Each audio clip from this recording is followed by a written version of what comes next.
program to all of you.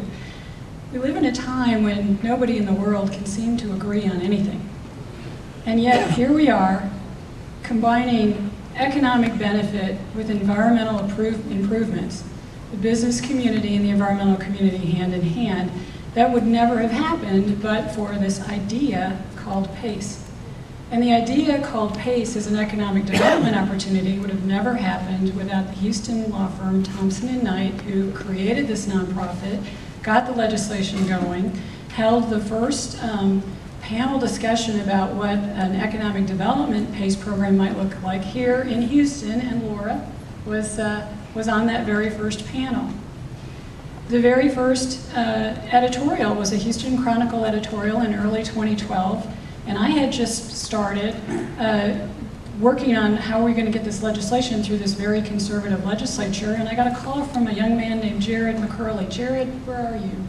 He's gone. He's gone. Anyway, it was this young man in the contracting industry who called and said, "I just read this editorial. You've nailed it. How can I help?" And I knew we were onto something good.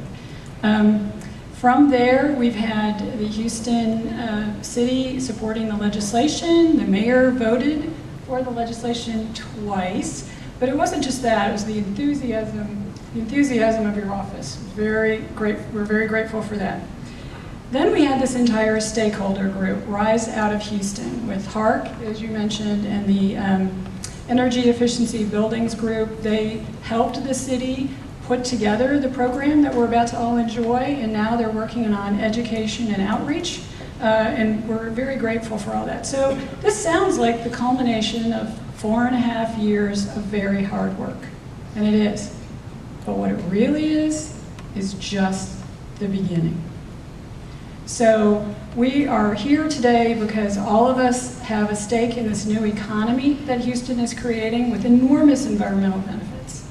And so I'm grateful to everyone here, and my warm congratulations go to Tina and your department, the folks at the Administrative and Regulatory Affairs offices that we get to work with now, and Mr. Mayor, especially to you. Grateful thanks. And thanks to all of you who are here. Steve Block, the president of Keeping Pace in Texas, is one of the 4 gentlemen that really put this together on a napkin.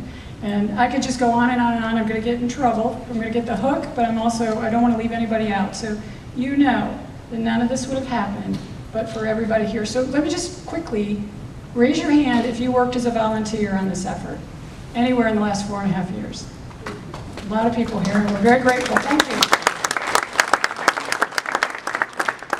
Thank you, and I certainly would be remiss not to acknowledge Tina for her work as Director of ARA, and spent a lot of work on it. So Tina, why don't you come up and just have some comments as well. You worked very hard on it and deserve a great deal of credit for it. I just want to say we're really, really appreciative of all of the hard work. I know the community has been waiting a very long time for this. It looked like for a while we were going to be stopping. You know, there was about a 5-month delay, but thankfully with the help of our attorney and the mayor, we got this through, and we're just so excited to launch this as soon as possible. So thank you for your efforts.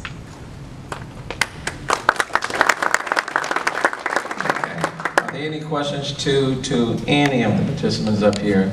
I think we have good folk who can certainly answer any questions you may have as it relates to the PACE launch. Any questions on the PACE launch? Did we answer everybody?